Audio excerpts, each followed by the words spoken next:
And in this video, we will walk you through the necessary steps to secure an off-campus rental, which starts by knowing what you want and knowing what the market has to offer.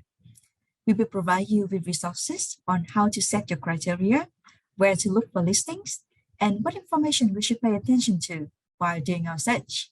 So let's get started. In general, there are usually 6 steps involved in the process. Starting with setting your criteria based on your preferences and budget, then you start searching for available listings. You contact the potential landlords to introduce about yourself and ask for a viewing of the unit. That is our step 4. And if you like the place, in many other countries, you can just simply sign the contract, pay the deposit, and move in. However, in a competitive market like here in Ontario, if you like the place, you will actually need to complete a rental application form to express your interest and provide some basic information about you.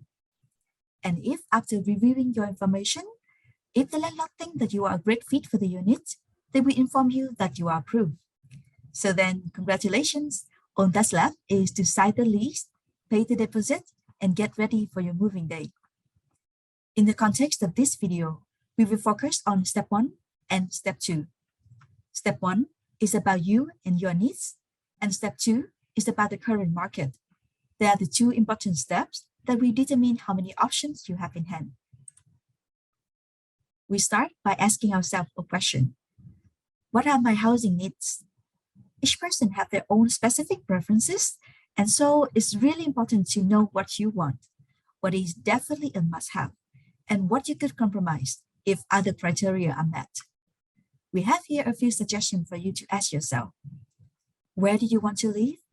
Do you want to live in a bustling area or a quiet place? How far from the campus is acceptable to you? Would you want to live alone, or would you want to share your space with a roommate? And then there are the questions as well. For example, do you cook? And if so, do you need to be close enough to the grocery stores and other necessities, especially during the winter? And of course, the second most important question to ask would be how much you are willing to pay for the unit. You can think of a price range that works for you first, but remember to keep an open mind. As you will see in step 2, once you learn more about the market, you will have a better idea of the average price for your type of unit. And so if your initial price range is realistic, perfect, you're good to go. But if it's a bit low, maybe then it needs a little bit of adjustment. Okay, so now you have your list of criteria in hand. It's time to search for a rental unit. Remember that in Ontario, all tenants are required to notify the landlords that they are moving out at least 60 days in advance. So around 2 months prior to your moving date, you will start to see new listing for your desired date already. Listings come and go very quickly, so you would want to be there to capture those moments. And so the best and the easiest way to find housing, firstly, would be to ask through your friends and family in Canada, especially if you are still in your home country. They could refer you to some great place that they know, or they might even come to a viewing and discuss with the landlords for you. This could really help to reduce the risk of being scammed for you. However, if you haven't had any connections in Canada yet, don't worry. You could search for available listing yourself, and there are many websites that could help you with that.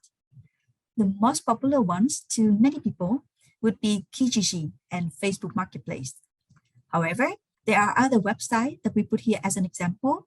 They might have good listings as well.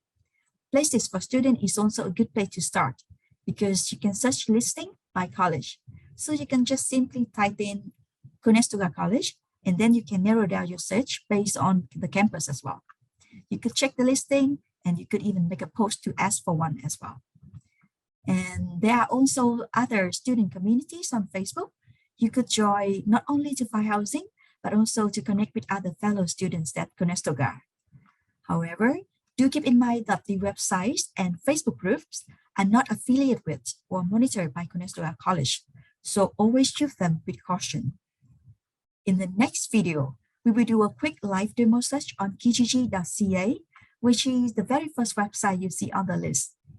However, before jumping to our demo, I believe that it would be beneficial to introduce you with some of the commonly used terms in the listings, especially the one that hints of extra cost on top of the rent. Okay, so we have the first one here, own inclusive. You might find some rentals are listing as own inclusive, meaning that own costs are included in the rent price.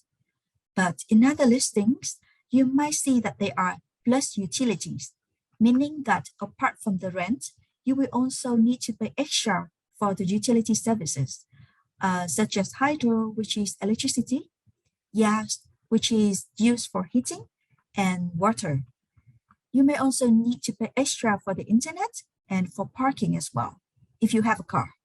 And so it's really important to read the ad carefully, as the expenses could really add up. If you don't see utilities mentioned anywhere in the ad, please be sure to ask the landlord about it. If you do have to pay for utilities, it is also a good idea to ask for an approximate cost, so you don't have any surprises and you can be sure that the unit works for your budget. Okay, I believe now you are ready for our Kijiji demo search. Feel free to go to the next video to see how we could play around with the filter based on our criteria.